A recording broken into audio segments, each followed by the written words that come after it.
और अब US breaking news story का एक अपडेट।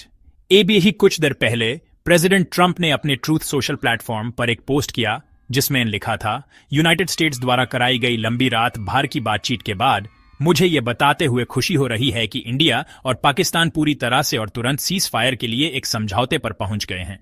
उन्होंने आगे कहा, दोनों देशों को समर्पण बुढ़ी और अनोखी समझदारी दिखाने के लिए बधाई। अभी तक ये जरूरी है कि ना ही भारत सरकार और ना ही पाकिस्तान सरकार ने इस बारे में कोई ऑफिशियल स्टेटमेंट दिया है। एबीएचआई तक यह जरूरी है कि ना ही भारत सरकार और ना ही पाकिस्तान सरकार ने इस बारे में कोई ऑफिशियल स्टेटमेंट दिया है, लेकिन राष्ट्रपति जी का अनाउंसमेंट उनके सोशल मीडिया पे पब्लिक हो गया है।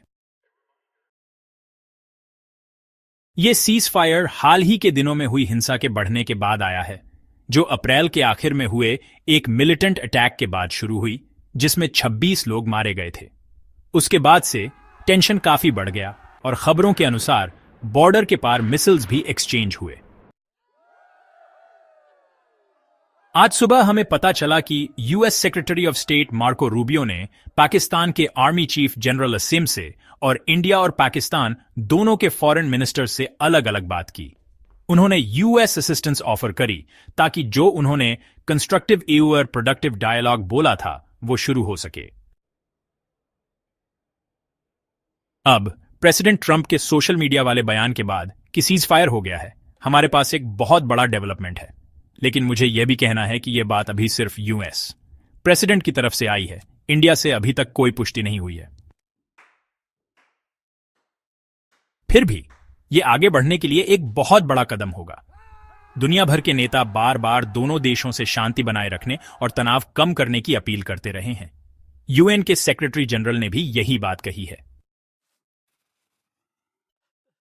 आज सुबह पाकिस्तान में आर्मी ने दावा किया कि उनके 3 मिलिट्री बेस पर हमला हुआ है, जिसकी वजह से उन्होंने ऑपरेशन मरूस लॉन्च किया, जिसका मतलब होता है लोहे की दीवार। तो अभी सीज फायर एक बहुत बड़ा मोड़ होगा।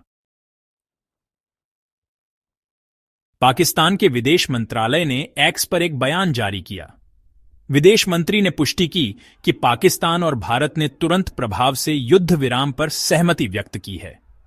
उन्होंने शांति और क्षेत्रीय सुरक्षा के लिए पाकिस्तान की प्रतिबद्धता दोहराई, साथ ही संप्रभुता और क्षेत्रीय अखंडता को बनाए रखने के महत्व पर जोर दिया।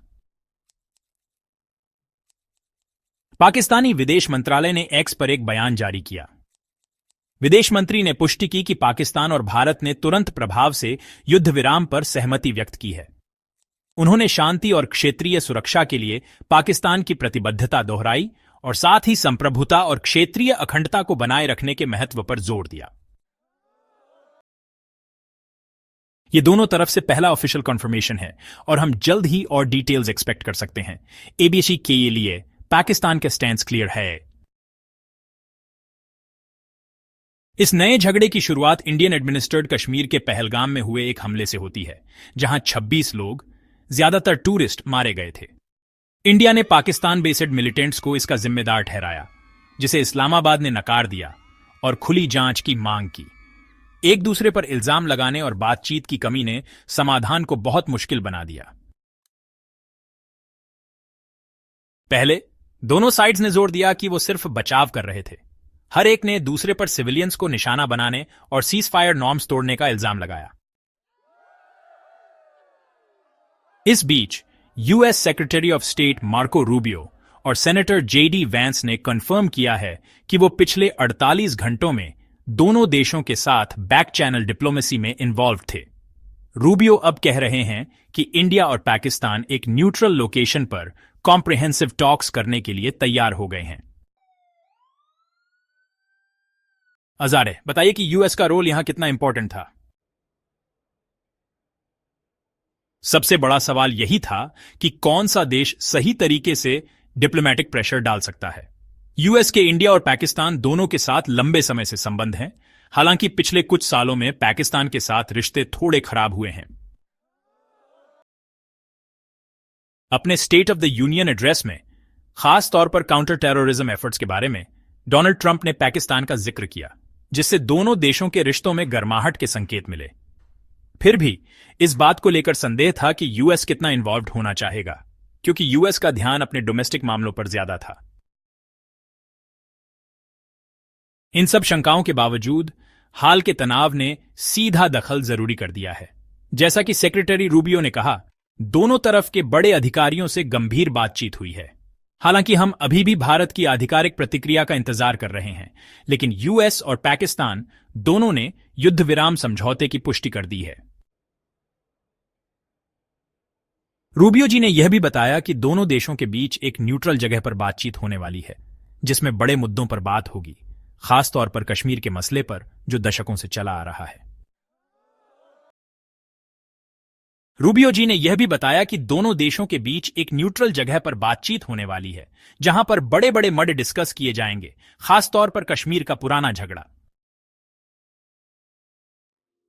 सबसे इंटेंस मोमेंट आया 6 मई की रात को, जब इंडिया ने कहा कि उन्होंने पाकिस्तान में टेररिस्ट कैंप्स पे एयर स्ट्राइक्स किए हैं, न सिर्फ पाकिस्तान एडमिनिस्ट्रेड कश्मीर में, बल्कि पंजाब प्रोविंस के अंदर भी। पाकिस्तान ने इसे बहुत बड़ा एस्केलेशन बताया।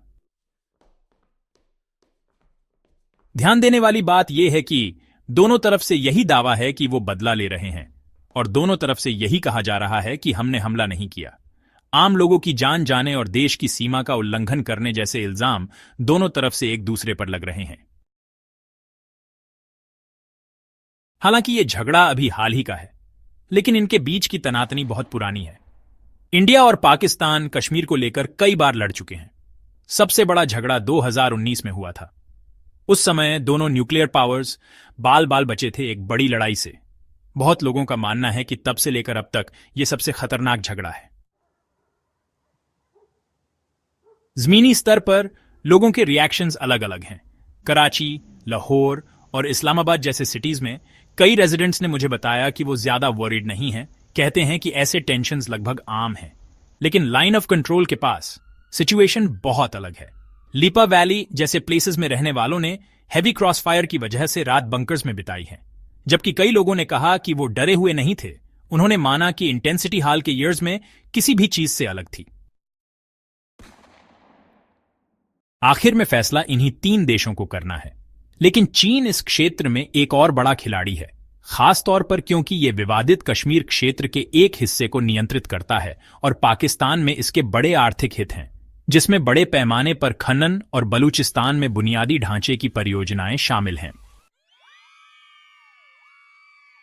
हाल ही के दिनों में चीन ने स्थिति को शांत करने की बात कही है, लेकिन भारत की सीधे तौर पर आलोचना करने से बचा है। यही बात बाकी दुनिया के ताकतवर देशों और संयुक्त राष्ट्र पर भी लागू होती है।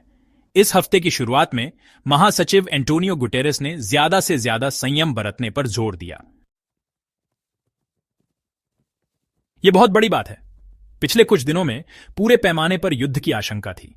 दुनिया भर से संयम बरतने की अपील के बावजूद भारत और पाकिस्तान बातचीत नहीं कर रहे थे, अपने राष्ट्रीय सुरक्षा चैनलों के माध्यम से भी नहीं। यह बहुत बड़ी बात है। पिछले कुछ दिनों में पूरे पैमाने पर युद्ध की आशंका थी। दुनिया भर से शांति बनाए रखने की अपील के बावजूद भारत और पाकिस्तान बात नहीं कर रहे थे, अपने राष्ट्रीय सुरक्षा चैनलों के माध्यम से भी नहीं। तो अभी जो हालत है, जिसमें तौप की मारधाड़, ड्रोन अटैक्स और आम आदमियों के कैजुअल्टीज बाध रहे थे, यूएस अचानक से ये एक ऐसी स्थिति बन गई है जो शांति की तरफ पहला कदम लग रहा है। यह एक बड़ा ही ड्रामेटिक शिफ्ट है। अभी तक सिर्फ पाकिस्तान और अमेरिका ने पब्लिकली इस सीज फायर को माना है। हम अभी भी इंडिया का रिस्पांस का इंतजार कर रहे हैं। लेकिन इन अनाउंसमेंट्स की स्पीड से लगता है डिप्लोमेसी ने कुछ जमीन पका ली है, एटलीस्ट फॉर नाउ। बिल्कुल ऐसी खबरें आई हैं, पाकिस्तान ने पुष्टि नहीं की है कि भारत सेना को नियंत्रण रेखा के और करीब ले जा रहा है।